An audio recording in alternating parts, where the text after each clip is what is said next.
When Guantanamo opened, I was 39. I just turned 60. My daughter was 2. She's now 23. And that's kind of the point. An entire generation has grown up not knowing a world without Guantanamo. You can do your own math. When we met here last year, unfortunately, we noted that the Biden administration had improved on the Trump administration's abysmal record of releasing a single prisoner by releasing a single prisoner. So it was up to 2. Now, after 2 years, the administration has released 5. So 35 men remain. One of the 20 men cleared for transfer is my friend Candace Gorman's client, Saeed Bakoush from Algeria. 1 year ago today, he had his periodic review board hearing because the Pentagon has a sense of humor and held it on the anniversary. He was cleared for release, which seems to mean a great deal because he's still there with no particular assurance of when or whether he or any of the other 34 men held at Guantanamo will be released. Even if he is sent home or to a third country, he or the other prisoners will be subjected to restrictions on their movement and activities that former detainee Mansour Adaifi called Guantanamo 2.0. Almost all the rest are subject to never-ending. So those are the 20 prisoners cleared for transfer. Most of the rest are subject to military commissions that were designed to find them guilty. Kangaroo courts that have failed to bring anyone to justice in an effort to get around the United States foray into torturing prisoners and then trying to use tortured confessions as evidence. The commission's process has been an epic fail.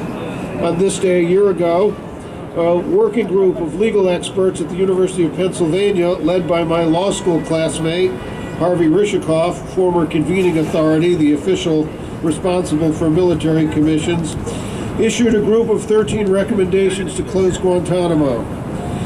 That list looked very similar to a group of recommendations made by our friends Tom Wilner and Andy Worthington.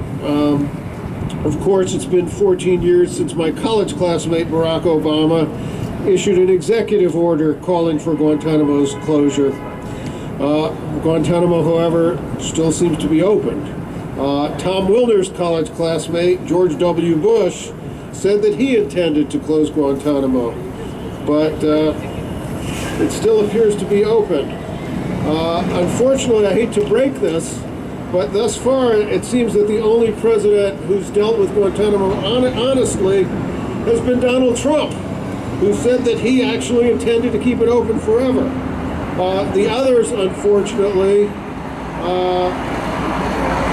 their words didn't exactly match their deeds, and it's still open. To his credit, as I said, the Biden administration has released 5 people.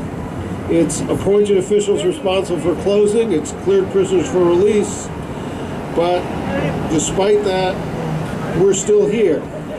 Guantanamo remains open because it fits neatly into the context of the American military project.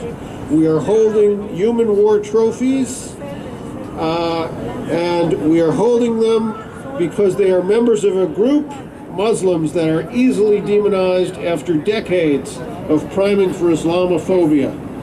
So, despite what Barack said, this is not who we are, it appears that this is exactly who we are. At this point, appealing to the empire on its own terms, because Guantanamo is useful for potential terrorists as a symbol, because it is contrary to our values, or because it's outrageously expensive. It costs hundreds of millions of dollars a year to house 35 men at this point, but we keep saying it. Well, we've tried these arguments, and they've never worked. So at this point, let me say this. We're going to appeal to the empire on our terms. We aren't going to let go of this outrage until it is closed down once and for all. So say it with me. Close Guantanamo now. Thank you. Guantanamo now.